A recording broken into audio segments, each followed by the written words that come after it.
In this video, we're going to remember how to do electronegativity to determine whether or not a compound is ionic or covalent. We're going to be looking at their electronegativity values, and if the difference is greater than 1.67, the bond is going to be called ionic. Now remember, the difference is going to be the absolute value. Okay, so let's get started. Calcium chloride. So I look at fine calcium on this table here, and it's 1.0. And chlorine is over here at 3.0. So we're going to subtract those two. Now remember, we're going to take the positive of that. So that's 2.0, so this is ionic. Okay, so I did the first example. Okay, now pause the video and see if you can try all the others and determine whether they are ionic or covalent. Okay, now assuming that you did pause the video, let's see how you did. Okay, beryllium is 1.5, and hydrogen is 2.1. So that's a difference of 0.6. So that one's going to be covalent. Okay, aluminum over here is 1.5, and iodine is 2.5. So that's a 1.0 difference, and that's covalent. And again, notice how I'm ignoring any negative there because we want everything to be positive. Okay, carbon is 2.5, if you locate it right there. We're going to subtract bromine of 2.8. And that's a 0.3 difference. And one more time, that would be covalent. Then we have magnesium oxide. So magnesium is 1.2. It's right there in the periodic table. Oxygen is 3.5. Okay, and that makes a difference of 2.3.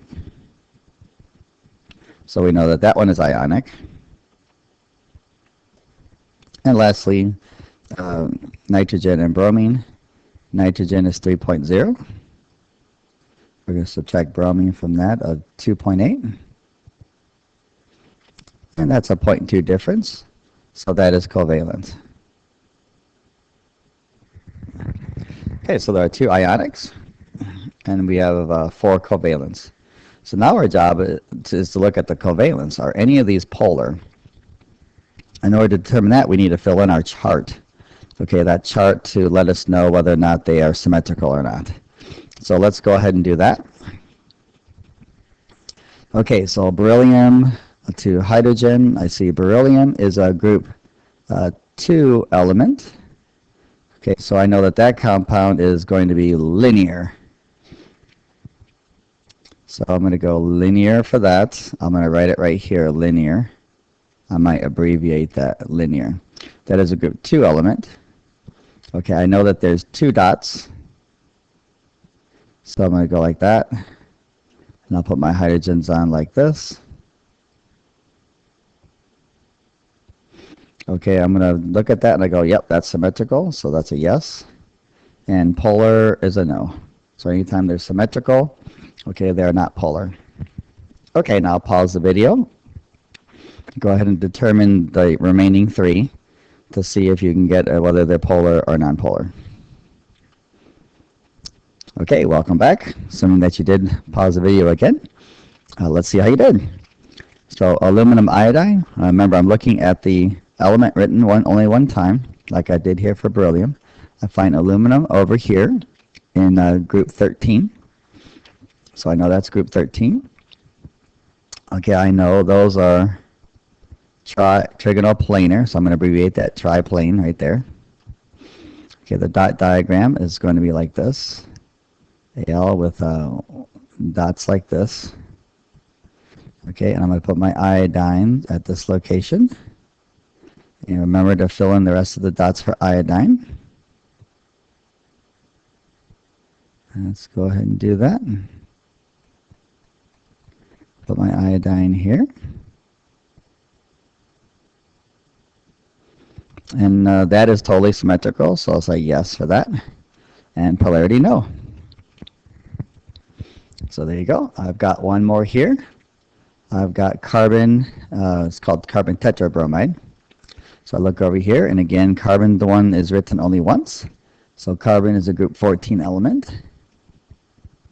So now that's going to make a tetrahedral molecule. So I'm going to abbreviate that tetra right there. Okay, I'll draw my carbon like this. I know I'm going to spread out my dots in all four places. I will have a bromine here then with a dot, and it's kind of smashed in there a little bit. A bromine here. And likewise, they connect there. And let's fill in the rest of our dots for bromine. Hopefully by now you realize bromine has 7 dots, just like iodine has 7 dots. Therefore, when it shares, they all have 8. I'll see if I can't smash these dots in there too. When we look at this, tetrahedral molecule is completely symmetrical, so yes. And then polar, no. Okay, and last but not least, our nitrogen to bromine. So nitrogen bromide would be its name. I look at nitrogen. I go over here. Nitrogen is a group 15 element. Okay, so I know that that is a trigonal pyramidal. So I'll go tri, and then I'll just go PRY for that trigonal pyramidal. That is a group 15 element. Okay, and I know the dot diagram will look like this. So nitrogen, 1, 2, 3, 4, 5. I'll put my bromine here and share its dots like that, connecting it up, and then I'll finish up here. Okay, that is not totally symmetrical. We have 2 dots here all by themselves, and then the rest are bound. So the symmetrical here is no, and we have a polar yes. So now we've determined from our list before, and if I go back up to that, that this one's ionic, that one's nonpolar covalent, so I'm going to just label that I for ionic, nonpolar. Okay, this one here is nonpolar, this one here is nonpolar, this one is ionic, okay, and this one here is polar. Okay, so that's how we classify all of those. And if we're going to determine then who these compounds dissolve in, I'm just going to use some arrows here and place these where they need to be. So make a guess before I do that to determine whether these compounds dissolve in salt, water, alcohol, or nonpolar. So pause the video now. Okay, I assume now that you have paused the video. So we know this one here, calcium chloride, belongs in the salts. Okay, therefore it can dissolve in salt, but you'd have to melt those. So this will dissolve in water. So I'm going to label that right here as water. So calcium chloride will dissolve in water only. Okay, who else is a salt? Well, I've got magnesium oxide is also a salt, so I'll draw an arrow pointing to that. So it can dissolve in water only. Okay. Now I've got these 3 nonpolars right here. Okay. So I'm going to put a bracket around these guys here.